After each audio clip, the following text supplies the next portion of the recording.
I want to make sure we have time to discuss the DOGE, the Department of Government Efficiency. It's not clear exactly what the goal is. I mean, there's talk about spending reductions and regulatory reform and reductions and government restructuring. It's kind of a wide-ranging thing, and a little bit unclear what it is actually as an entity. So are there, as an expert in governance studies, what thoughts come to mind as you've seen this DOGE initiative be presented? Yes, you're absolutely right that we don't exactly know what specific formal organizational form this is going to take. There's been some discussion of whether it would be what's technically called a federal advisory committee that would come with certain sort of disclosure requirements, whether it's something else entirely. It's probably not actually a formal department. I don't think we're going to see Congress sort of authorize a new cabinet department.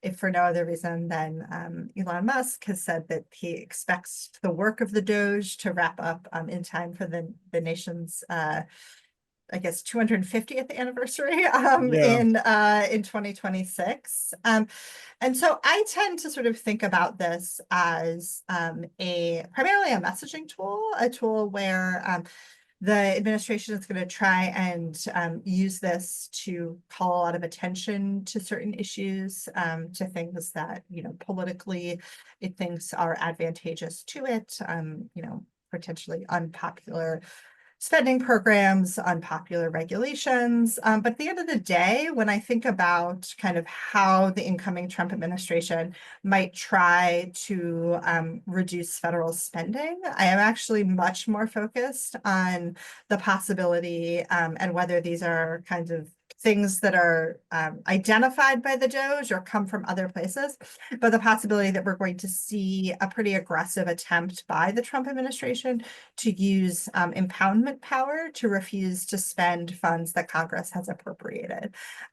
This is not permitted under the law. It's under the 1974 Congressional Budget Act. There are particular, so there's a particular process that the president has to go through to try and get congressional approval for impoundments. Prior to the passage of the Congressional Budget Act, there were numerous cases where presidents, particularly President Nixon, had tried to impound funds and courts told him he wasn't allowed to.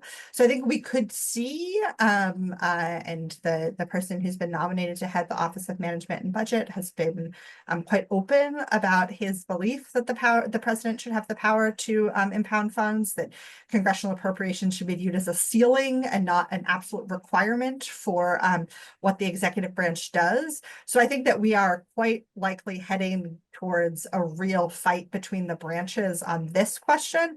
And I see that as much more consequential than what actually happens with the DOGE.